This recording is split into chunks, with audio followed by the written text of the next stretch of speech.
આજ રોજ અમે અમારા કાર્યાલયમાં ભેગા થયા છીએ 18, 19 ને 20 અમે અમારા કામથી અળગા રહેશું।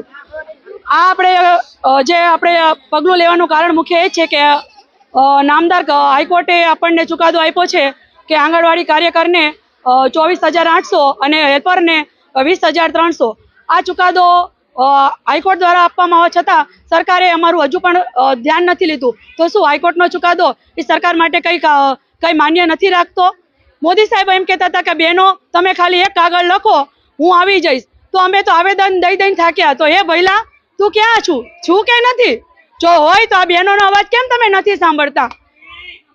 તમે ખાલી એમ વિચાર કરો કે આ મોંઘવારીના જમાનામાં 10,000માં પૂરું થાય?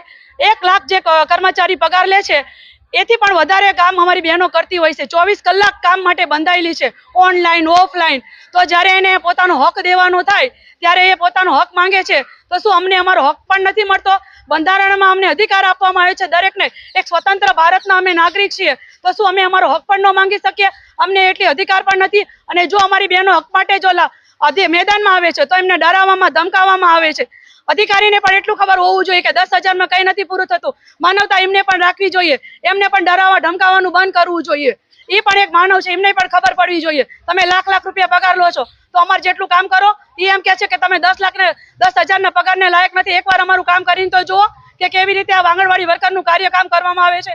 અને જો સરકારને હાઈકોર્ટનો ચુકાદો માન્ય ન રાખવો હોય તો પછી અમને કામગીરી ઓછી કરી દો, ઓનલાઈન કામગીરી બંધ કરી દો। અને અમે એમના દરેક પ્રોગ્રામની અંદર અમે એમના દરેક યોજનાને સફળ બનાવવા માટે જો અમે તનતોડ મહેનત કરતા હોય તો ખાલી અમે અમારો હક જ માંગીએ, વધારનું કશું માંગતા નથી। તો સરકારશ્રીને અમારો હક દેવામાં શું વાંધો છે? એટલું તમે અમને સરકારશ્રી કહો। ભઈલો અમારો ક્યાં સૂતો છે? અને જો સૂતો હોય તો હે ભઈલા તું આટલી બધી બહેનો તને જગાડે છે, તું જાય અને અમારું સાંભળ। અસ્તુ, ભારત માતા કી જય।